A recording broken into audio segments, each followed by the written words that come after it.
السلام علیکم ورحمۃ اللہ وبرکاتہ نحمدہ ونصلی علی رسولہ الکریم اما بعد فاعوذ باللہ من الشیطان الرجیم بسم اللہ الرحمن الرحیم رب اشرح لی صدری ویسر لی امری واحلل عقدۃ من لسانی یفقہوا قولی۔ آج میں آپ سب کے ساتھ رسول اللہ صلی اللہ علیہ وسلم کی حدیث شیئر کروں گی۔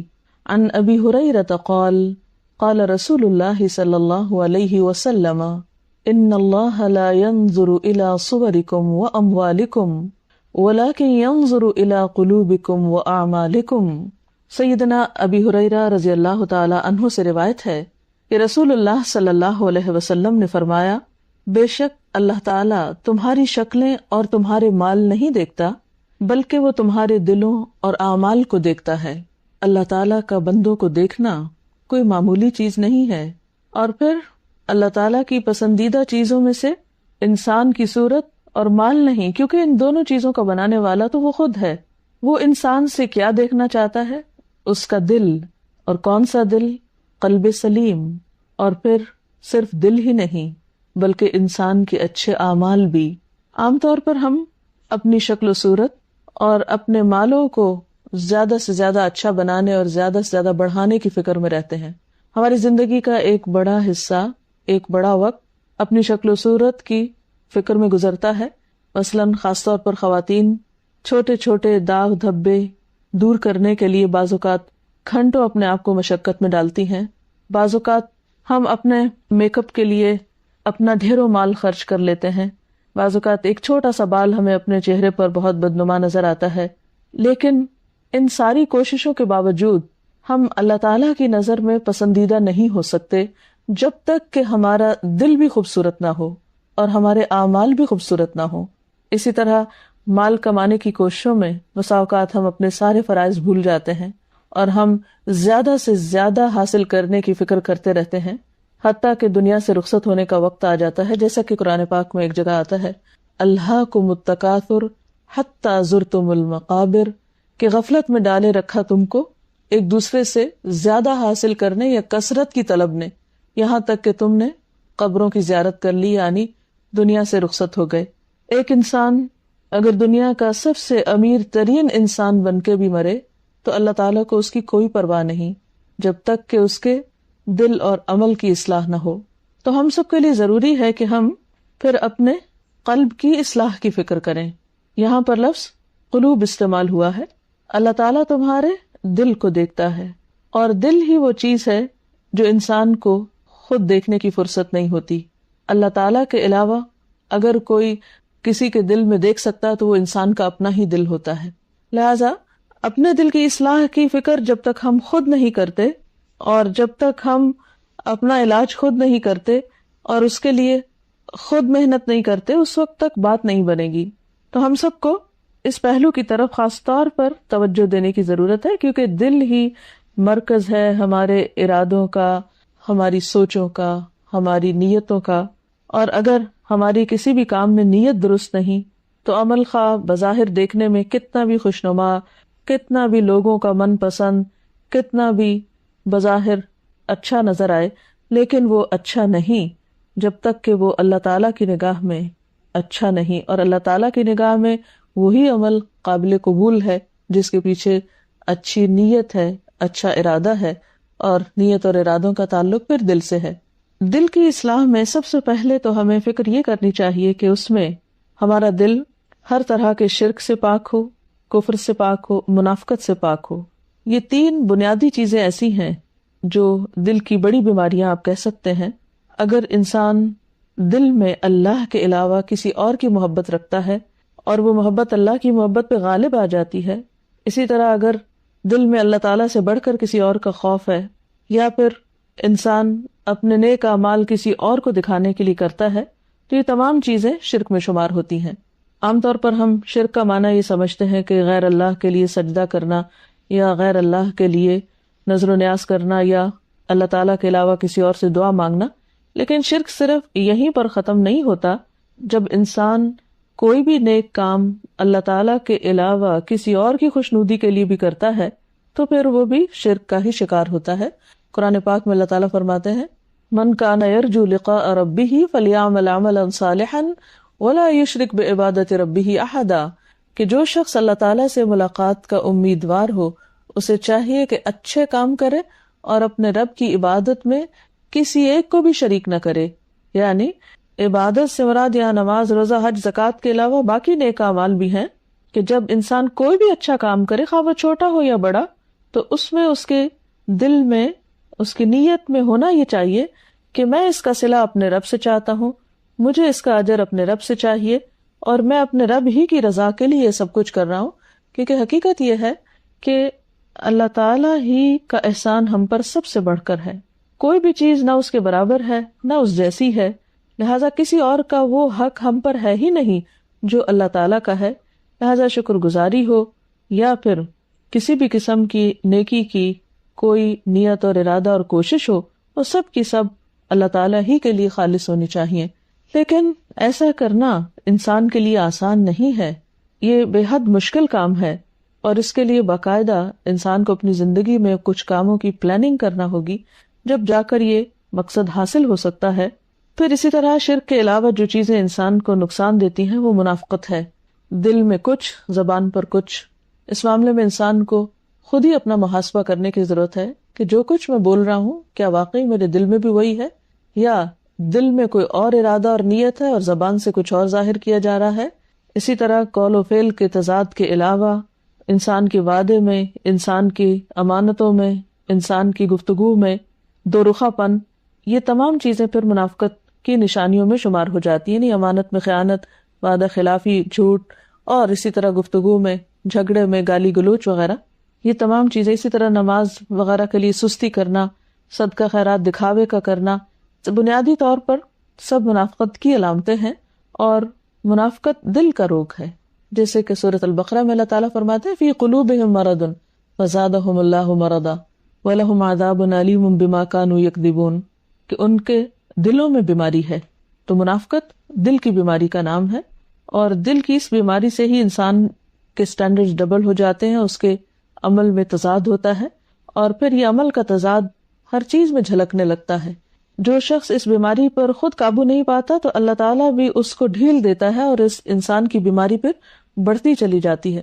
لہٰذا بے حد ضروری ہے کہ ہم اپنا محاسبہ خود کریں اور اپنے اندر سے نفاق کی آخری جڑ تک نکال پھینکیں، ورنہ پھر ایمان کو سخت خطرہ ہے. اسی طرح کفر ایک ایسی چیز ہے کہ جو انسان کے اندر تکبر اور اناد اور ہٹ دھرمی جیسی صفات کی نشاندہی کرتا ہے، اور کفر بھی دل کی بیماری ہے. انسان جب تکبر کا شکار ہوتا ہے، اپنے آپ کو بڑی چیز سمجھتا ہے، تو پھر اسے اللہ تعالیٰ کی باتیں، اللہ تعالیٰ کے احکامات ماننے میں دقت ہوتی ہے، اور ہر چیز میں کیوں اور کیسے اور حجت بازی بڑھتی چلی جاتی ہے. ایک سوال ہوتا ہے عمل کرنے کے لیے اور ایک سوال ہوتا ہے انکار کرنے کے لیے.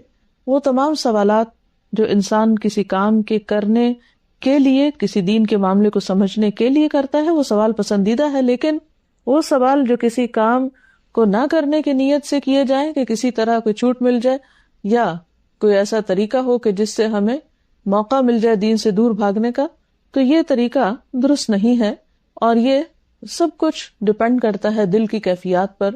لہٰذا جب تک دل کی اصلاح نہ ہو اس وقت تک انسان صحیح معنوں میں مومن ہو نہیں سکتا، اور انسان کی بظاہر ظاہری دینداری محض ایک ڈھونگ ہو سکتی ہے، ایک تصنع ہو سکتی ہے، ایک لبادہ ہو سکتی ہے، ایک دکھاوا ہو سکتی ہے، لیکن اس میں روح نہیں ہو سکتی.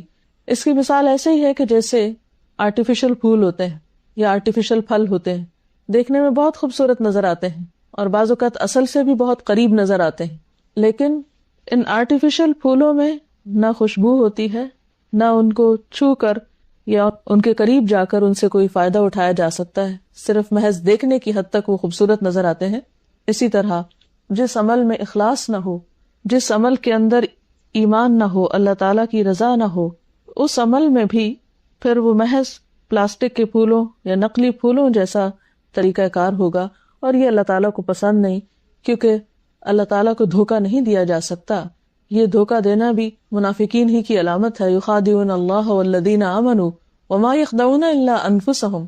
کہ اللہ تعالیٰ کو دھوکہ دیتے ہیں اور ایمان والوں کو دھوکہ دیتے ہیں، حالانکہ وہ نہیں دے سکتے مگر اپنے آپ ہی کو دھوکہ دیتے ہیں۔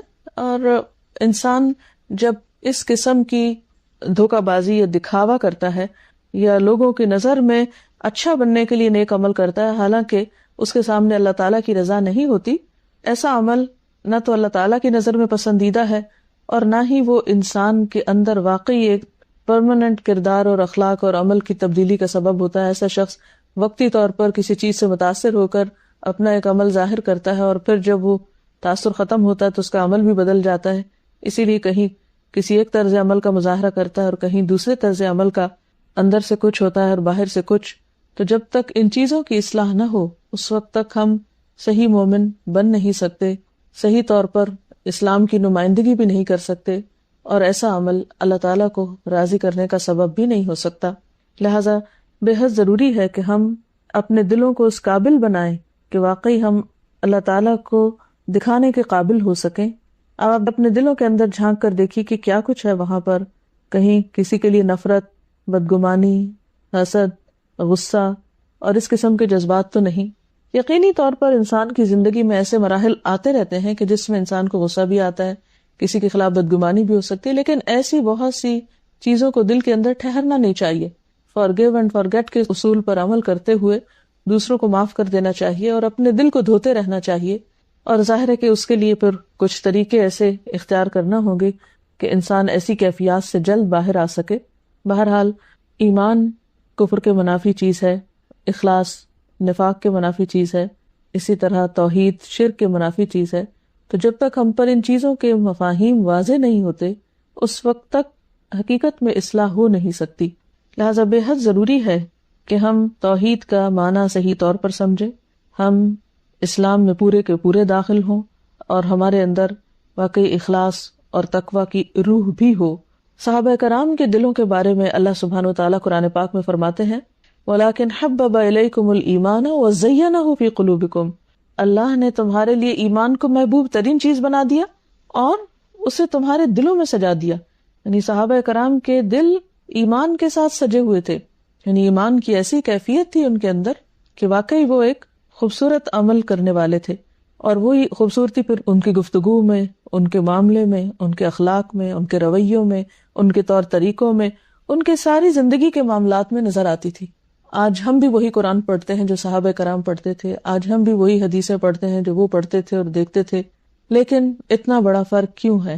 تو اصل فرق اس ایمان اور یقین کی کیفیت کا ہے اور اس سچائی کا ہے جو ان کے اندر پائی جاتی تھی، اور آج ہمارے اندر صرف لپ سروس ہے، صرف زبانی باتیں ہیں، زبانی دعوے ہیں، حقیقت میں عمل میں وہ چیزیں نہیں نظر آتی۔ لہٰذا جب قول اور فعل کا تضاد زیادہ ہو جاتا ہے، جب انسان کا دو رخا پن بڑھ جاتا ہے، تو پھر محض زبانی دعوے فائدہ نہیں دیتے۔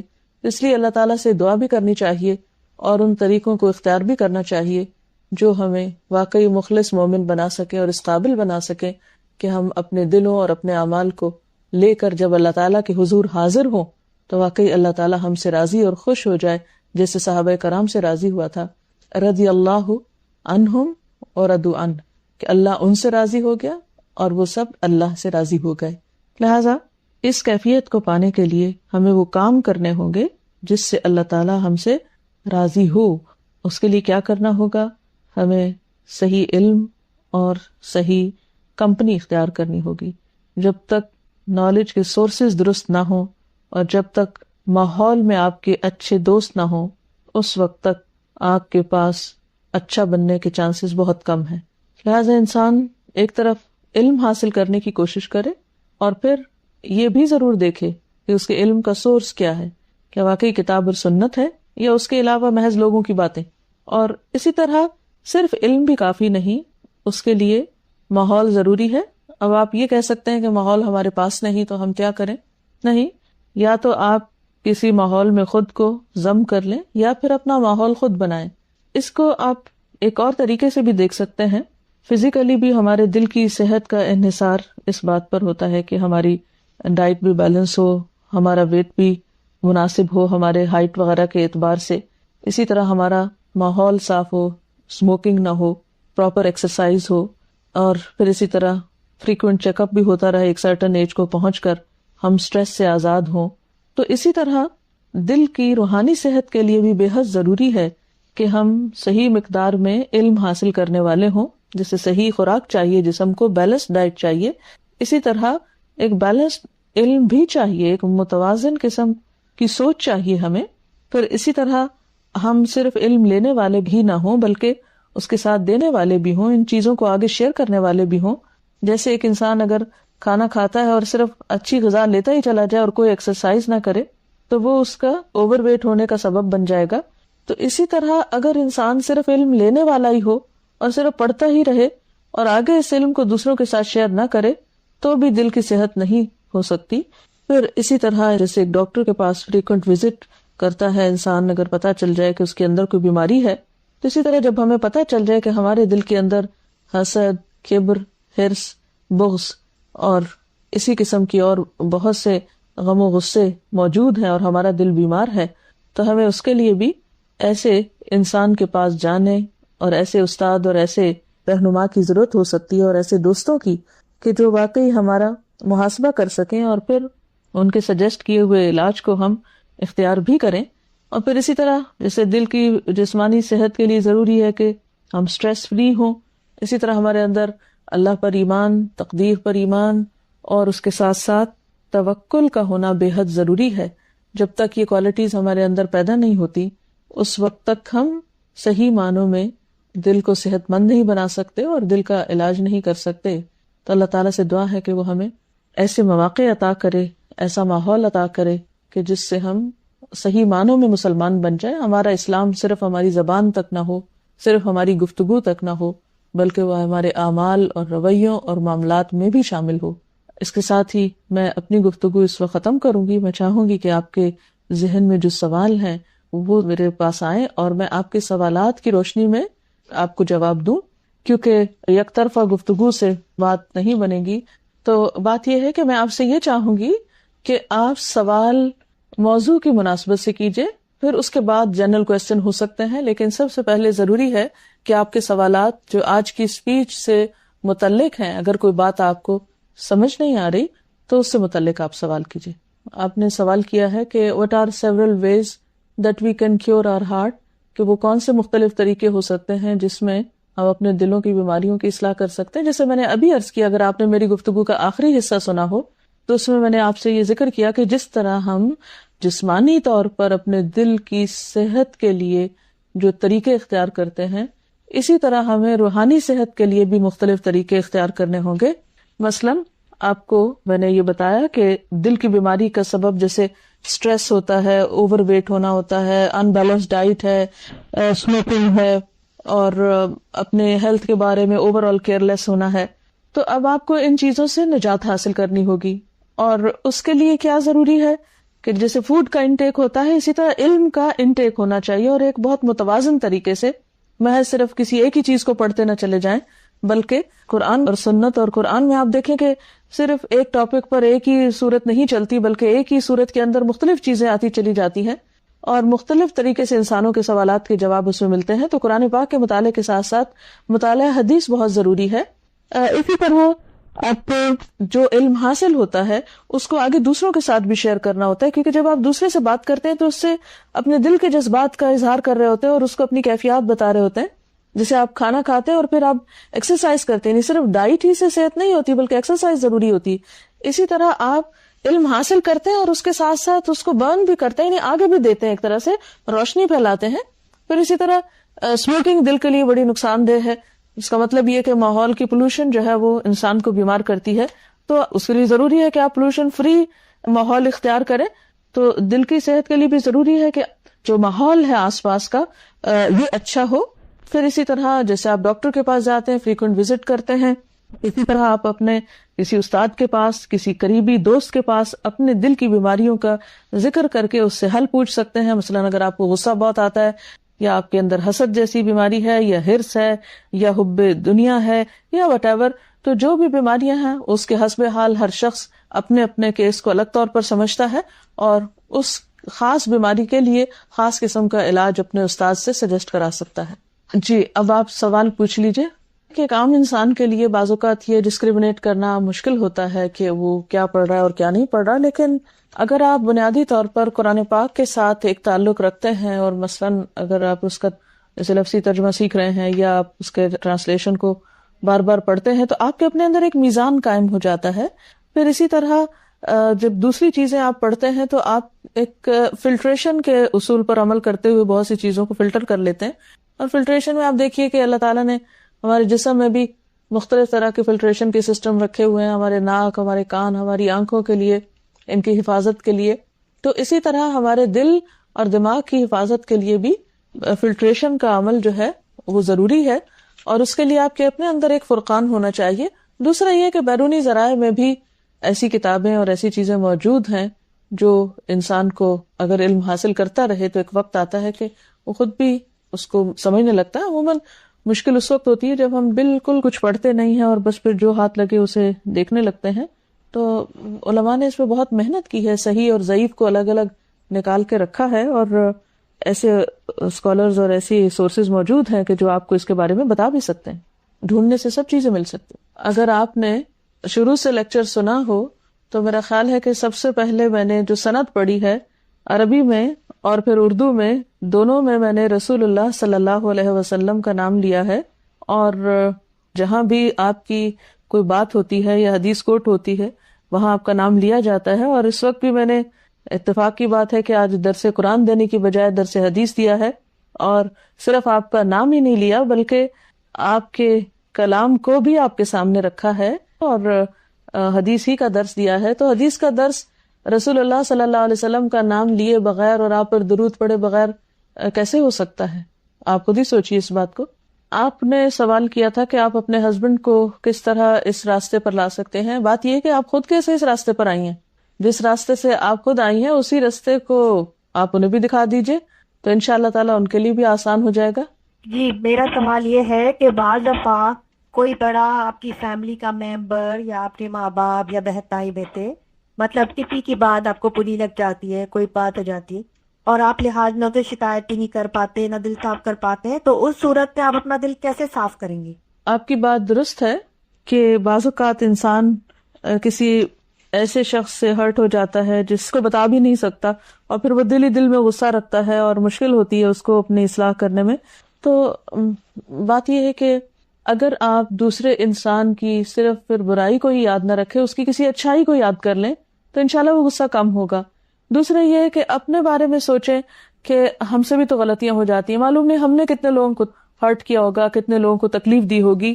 تو اس لیے ہم دوسروں کو اگر معاف کرنا سیکھ لیں تو ہمارا اپنا بھلا ہے اور اسی میں ہی ہماری خیر ہے، کیونکہ ہم جتنا بھی اپنے دل میں نفرت رکھیں گے تو خود ہی کو نقصان پہنچائیں گے. اس سے ہمارے اپنے دل کے بیمار پڑنے کے نہ صرف ایک اسپرچولی بلکہ جسمانی طور پر بھی سٹریس اور غم، غصہ جو ہے انسان کے لیے ہلاکت خیز ہے اور انسان کو نقصان دینے والا ہے. کہ آپ لیڈی کو جمعہ میں فرض سے پہلے اور بعد 4 سنت ادا کرنا. دیکھیے جمعہ کے احکام لیڈیز اور مردوں کے لیے فرق نہیں ہے. اگر خواتین جمعہ پڑھنے کے لیے جاتی ہیں تو وہ وہی طریقہ اختیار کریں گی جو مردوں کے لیے ہوتا ہے. Next question. Does a physically weak heart has any link with spiritual here? ان کا سوال یہ ہے کہ کیا فزیکلی ویک ہارٹ جو ہے وہ اسپرچولی ویک ہونے سے کوئی تعلق رکھتا ہے؟ نہیں، ضروری نہیں ہے. ایک شخص ہو سکتا ہے جسمانی طور پر اس کا دل بیمار ہو لیکن روحانی طور پر وہ اسٹرانگ ہو. لیکن عموماً یہ ہوتا ہے کہ جب ہم روحانی طور پر بیمار ہوتے ہیں تو جسمانی طور پر بھی ہمارا دل بیمار ہوتا ہے. لیکن بعض اوقات اس کی وجہ کچھ اور بھی ہو سکتی ہے، اس لیے کوئی ضروری قاعدہ نہیں ہے. کین وی ریڈ تہجد اینڈ فجر صلاح لاؤڈ؟ Please comment. اس میں آپ دیکھیے کہ اگر آپ اپنے اون پر ہیں تہجد کی نماز میں تو آپ اتنا اونچا پڑھیے کہ جس سے آپ خود ہی سنیں، گھر والوں کی نیند ڈسٹرب نہ ہو. اور فرض نماز کو بھی بہت لاؤڈلی نہیں پڑھیں، بس آپ کے اپنے کان سنیں. اور بالکل ایسا بھی نہیں پڑھیں کہ دل میں ہی آپ منہ بند کر کے پڑھتے رہیں. ہلکا ہلکا آپ کے اپنے کانوں کو سننا چاہیے، اور اگر نہیں بھی تو کم از کم محسوس ہونا چاہیے آپ کو کہ آپ واقعی کچھ پڑھ رہے ہیں. Can you expand on smoking being haram? Since some people say it's okay and it's not that haram. اصل بات یہ ہے کہ صرف حلال اور حرام ہی کی بات نہیں. قرآن پاک میں اللہ تعالیٰ فرماتے ہیں کہ پاکیزہ چیزیں کھاؤ، کلوا من طیبات ما رزقناکم. تو انسان کے لیے ضروری ہے کہ وہ طیب اور پاک چیز اختیار کرے جو بھی وہ اپنے اندر لے جا رہا ہے. تب ظاہر ہے کہ دھواں جو ہے وہ طیب تو نہیں ہے، یعنی طیب سے مراد یہ ہے کہ کوئی خوشگوار چیز تو نہیں ہے، کوئی عمدہ چیز تو نہیں ہے. آپ کو معلوم ہے کہ جب ہمارے ہارٹ سے گندا خون ہمارے لنگز میں جاتا ہے تو وہاں پر آکسیجن اس کو صاف کرتی ہے اور ہم کاربن ڈائی آکسائڈ باہر نکالتے ہیں. اور ہم ظلم کیا ڈھاتے ہیں اپنے اوپر کہ ہم اسموکنگ کر کے دھوئیں کو اپنے لنگز میں لے جاتے ہیں. جہاں ہارٹ کلین ہو رہا ہوتا ہے وہ کلین ہونے کی بجائے اور میلا ہو جاتا ہے. اور جب ہمارے جسم میں میلا خون دوڑتا ہے تو آپ خود سوچئے کہ پھر ہماری صحت کا کیا عالم ہوگا. تو اپنے آپ کو خود اپنے ہاتھوں سے نقصان نہیں دینا چاہیے اور ایسی چیزوں سے پرہیز کرنا چاہیے جس میں ہمارے مال کا بھی نقصان ہے اور ہماری صحت کا بھی نقصان ہے. ہم بعض اوقات اسموکنگ کر کے اپنے بہت سے عزیزوں کے حقوق مار رہے ہوتے ہیں، اپنے بچوں کے حقوق بعض اوقات غصب کر رہے ہوتے ہیں، کیونکہ ایسی عادات بعض اوقات انسان کو صرف تھوڑے پر نہیں پھر آگے آگے اس پر لے جاتی ہیں. میں کوئی مفتی نہیں ہوں کہ میں آپ کو اس کے حلال حرام ہونے کا فتویٰ دوں، لیکن یہ بات پورے وثوق سے کہتی ہوں کہ اس میں کوئی خیر نہیں ہے. یعنی اس کا حساب کیا دیں گے آپ کے، محض آپ نے اپنے مال کو جلا کے اس کا دھواں اپنے اندر ڈال لیا. اس میں کوئی بھلائی کی چیز نظر نہیں آتی کسی بھی اعتبار سے. اگلا سوال ہے، لیڈیز پر جمعہ فرض نہیں ہے، ان کو ظہر پڑھنی چاہیے؟ جی ہاں، ظہر کی نماز فرض ہے، جمعہ تو فرض نہیں ہے لیکن ظہر کی نماز فرض ہے. ہاں، اگر آپ کسی مسجد میں ہیں اور جمعہ کی نماز ہو رہی ہے تو آپ وہاں ظہر پڑھنے کی بجائے اگر جمعے میں شریک ہو جائے تو بہت اچھا ہے. آج کل بھی آپ نے دیکھا ہوگا کہ مسجد نبوی میں اور حرم پاک میں خواتین جمعے کی نماز ذوق و شوق سے پڑھنے کے لیے جاتی ہیں. تو اگر کوئی خاتون پڑھنے کے لیے جانا چاہے تو اس کو روکنا نہیں چاہیے. اور خاص طور پر ایسے ممالک میں جہاں پر عموماً عبادت کے مواقع اور اذان سننے کے اور خطبہ اور تعلیم کے بہت کم ہیں، تو جمعے کا دن ایسا ہے کہ جس میں آپ اگر کہیں خاص درس نہیں بھی ہو رہا تو جمعے کی نماز میں شریک ہو کر آپ دونوں طرح سے عبادت اور تعلیم کا فائدہ اٹھا سکتے ہیں. اگلا سوال ہے، ہر جگہ ہر کوئی سود دیتا ہے یا لیتا ہے جبکہ قرآن میں یہ حرام ہے، تو اسلامی ملک میں کیوں اس پر نہیں سوچا جاتا؟ بہت کچھ سوچا جاتا ہے اور الحمدللہ اس میں کافی پروگرس بھی ہو رہی ہے، لیکن ظاہر ہے کہ اس میں وقت لگے گا. لیکن یہ کہنا کہ سوچا کیوں نہیں جاتا یہ درست نہیں ہے، سوچا جا رہا ہے. دوسرا سوال ہے، some people talk about imams and following an imam for fiqh. Is that true? اس میں ٹرو اور فالس کی تو بات نہیں ہے. اس میں یہ ہے کہ مختلف طریقے ہیں جو جس ماحول میں ہے اور اس کو اس کے آس پاس جس طرح کے علماء ہیں وہ عام شخص کو اسی طرح گائیڈ کریں گے. ایک عام انسان کے لیے تو وہی طریقہ ہوگا جس پر کوئی دینی عالم یا رہنما اس کو گائیڈ کرے گا، لیکن علماء کے لیے ضروری ہے کہ بہرحال وہ تحقیق سے کام لیں اور محض صرف ایک ہی چیز کو پابندی نہیں کریں. کیا عورت کسی غیر مرد کی آواز سن سکتی ہے؟ عورت کسی غیر مرد کی آواز سن سکتی ہے؟ میرا خیال ہے کہ اس میں حرج کی کیا بات ہے. آپ ٹیلی فون سنتے ہیں، آپ نیوز سنتے ہیں، ٹیلی ویژن سنتے ہیں، تو اس میں سب آوازیں تو سن رہے ہوتے ہیں. اگلا سوال، دل کی کیفیت بدلتی رہتی ہے، how to keep it in one state? It's not possible. امتحان اسی بات کا تو ہے کہ جب دل پلٹے تو واپس اس کو اصل پہ لایا جائے. اگر وہ ایک ہی طرح رہتا تو پھر تو ہمیں کچھ کرنے کی ضرورت ہی نہیں تھی. ہینڈ شیک کرنے پر پلیز روشنی ڈالیے. ہینڈ شیک سے مراد کیا ہے؟ اگر خواتین باہم ہینڈ شیک کرتی ہیں اور مرد باہم ہینڈ شیک کرتے ہیں تو یہ تو اجر و ثواب کا باعث ہے. ایک مومن کا ہاتھ دوسرے مومن کے ہاتھ میں جب تک ہوتا ہے اس کے لیے گناہوں کی بخشش کا ذریعہ بنتا ہے یہ سب کچھ. لیکن عورتیں مردوں سے ہینڈ شیک نہ کریں کیونکہ نامحرم کے جسم کو چھونا جو ہے وہ اسلام میں جائز نہیں ہے. فرض نماز کے بعد ہاتھ اٹھا کر دعا مانگنا سنت سے ثابت ہے؟ مجھے اس کا علم نہیں ہے. اور دعا مانگنے میں ہاتھ اٹھانے میں حرج کیا ہے؟ اگلا سوال ہے، السلام علیکم. I have a question about black magic. Lately, different weird things have happened to me and my family, and some people say that it's due to black magic. What can I do about it, and how do I know it is black magic? And what if I know who is doing it on me and my family? What should I do? اب دیکھیے کہ magic تو پورا ایک chapter ہے اور اس وقت اس مختصر سے وقت میں ان سب سوالوں کے جواب نہیں دے سکتی. ایک لیکچر ہے میرا اس پر، جادو، حقیقت اور علاج. اس کو آپ سن سکتے ہیں اگر آپ آس پاس سے کہیں سے کیسٹ حاصل کر سکے، نہیں تو alhuda.pk.com ویب سائٹ ہے، وہاں سے آپ ڈاؤن لوڈ کر سکتے ہیں. وہاں پر لیکچر موجود ہے، آپ اس کو سن لیجئے اور اس میں آپ کو انشاءاللہ ان سوالوں کے جواب مل جائیں گے. اگلا سوال ہے، تعویذ کے بارے میں کیا حکم ہے؟ کیا بلیک تھریڈ with تعویذ around the neck is allowed؟ نہیں، ایسی چیزیں سنت سے ثابت نہیں ہے. تعویذ کا لفظی معنی ہوتا ہے اللہ تعالیٰ کی پناہ لینا، اور نبی صلی اللہ علیہ وسلم کا طریقہ کیا تھا کہ آپ نے ہمیں دعائیں سکھائیں اور ان دعاؤں میں خاص طور پر جب معوذتین نازل ہوئی تو آپ نے باقی دعائیں بھی چھوڑ دیں اور معوذتین کثرت سے پڑھتے تھے. صبح و شام 3 بار قل اعوذ برب الفلق، قل اعوذ برب الناس، ہر نماز کے بعد قل اعوذ برب الفلق اور قل اعوذ برب الناس. اور اسی طرح جب بھی آپ ایسی کوئی چیز محسوس کریں ڈر خوف کی تو آیت الکرسی اور اللہ کا ذکر کریں تو انشاءاللہ العزیز وہ کسی بھی دھاگے کے لٹکانے سے بدر جہاں بہتر ہے.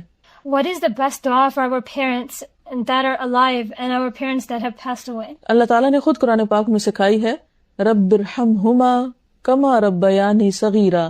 رب اے میرے رب ارحمہما تو ان دونوں پر رحمت فرما، کما جیسا کہ ربیانی ان دونوں نے میری پرورش کی، صغیرہ چھوٹے ہوتے وقت، یعنی والدین نے جس طرح میرے بچپن میں لک آفٹر کیا مجھے اور کیئر کی میری اور جس طرح براٹ اپ کیا اور محنت کی اس میں، تو یا اللہ ان کی ان کوششوں کا انہیں بہترین صلاح دے اور اس کے بدلے ان پر اپنی رحمت فرما. تو رحمت کی دعا بہترین دعاؤں میں سے ہے، خواہ کوئی زندہ ہو یا فوت ہو چکا ہو. What are the best duas for memorizing Quranic ayat? رب اشرح لی صدری ویسر لی امری، یہ دعا. Can you describe the importance of tafsir? تفسیر کا لفظی معنی ہوتا ہے کھولنا، یعنی قرآن پاک کا مفہوم واضح کرنا. تو اس میں آپ دیکھیں کہ بعض اوقات جب ہم قرآن پاک کو صرف عربی میں پڑھتے ہیں تو بہت سی باتیں ہمیں سمجھ میں نہیں آتی، تو اس صورت میں ہمیں تفسیر کی ضرورت پڑتی ہے. اور اس میں بھی یہ ہے کہ قرآن پاک خود قرآن پاک کی تفسیر کرتا ہے، حدیث سے قرآن پاک کی تفسیر ہوتی ہے اور اسی طرح اقوال صحابہ وغیرہ سے. جی اگلا سوال ہے کہ جب کوئی فوت ہو جاتا ہے تو کیا ہم ان کی تصویر یا مووی دیکھ سکتے ہیں؟ ضرورت کیا ہے اس کی؟ جب وہ فوت ہو گیا تو بس چلا گیا، لیکن اگر کوئی چیز موجود ہے اور آپ کے سامنے آ گئی اور آپ آنکھیں نہیں بند کریں دیکھ لیں. لیکن ایسی چیزوں سے وقت ہی ضائع ہوتا ہے، انسان سارا وقت ماضی کی سوچوں میں رہے، مرنے والوں کی تصویریں دیکھتا رہے اور ان کی مووی، تو یہ ہم کس شغل میں مبتلا ہیں؟ ہماری زندگی کا وقت اتنا تھوڑا ہے اور ہمیں اپنے لیے عمل کرنے کے لیے بہت کچھ ابھی کرنا ہے. ہم افورڈ نہیں کر سکتے کہ ہم اس طرح کے کاموں میں اپنے وقت کو ضائع کریں. اچھا، یہ ہینڈ شیک پہ دوبارہ کہہ رہی ہیں کہ no, my question is handshake. I have heard recently in a conference that handshake with Muslim men is not allowed, but handshaking with non-Muslim, one lady, she said that there is a fatwa that you can shake it because they do not know about the religion and they take it as their insult. اس کی دلیل کیا ہے؟ میرے پاس تو اس کی کوئی دلیل نہیں کہ نبی صلی اللہ علیہ وسلم نے کبھی کسی نان مسلم عورت سے ہاتھ ملایا ہو یا صحابہ کرام کے طریقے سے پتہ چلتا ہو. اس لیے میرا خیال ہے کہ ہمیں دین کے معاملے میں کوئی بھی بات اگر کرنا ہو تو وہ محض عقل کی بنیاد پر نہیں، قرآن و سنت کی بنیاد پر ہی اس کو دیکھنا ہوگا. آپ کی آواز کوئی غیر مرد سن سکتا ہے؟ میننگ کیا یہ جائز ہے؟ اگر آپ خاتون ہیں تو میں آپ سے پوچھوں گی کہ کیا آپ کی آواز کوئی غیر مرد سن سکتا ہے؟ کیا آپ نے کبھی ٹیلی فون پر یا کبھی بازار میں شاپنگ کرتے وقت کسی مرد سے بات کی ہے؟ اگر عام دنیا کی گفتگو کرنے میں مرد آواز سن سکتا ہے تو کیا دین کی بات کرتے ہوئے آواز نہیں سنی جا سکتی یا نہیں سننی چاہیے؟ Can we do سجدہ تلاوت at sunrise, sunset یا پھر زوال ٹائم؟ سجدہ تلاوت تو کسی وقت بھی کیا جا سکتا ہے، نوافل پڑھنے سے منع کیا گیا. It says that call Allah with His names. Can we call Him with the names of Khuda or God? Because these are not included in the 99 names of Allah. بنیادی طور پر اس سے مراد کیا ہے؟ خدا بول کے آپ معنی کیا لیتے ہیں؟ یا گاڈ بول کے آپ کیا آپ کے ذہن میں ہوتا ہے؟ آپ کی نیت پر ڈیپینڈ کرتا ہے کہ آپ کس کے لیے لفظ استعمال کر رہے ہیں. 99 نیمز میں تو اور بھی اللہ تعالیٰ کے بہت سے نام نہیں ہیں.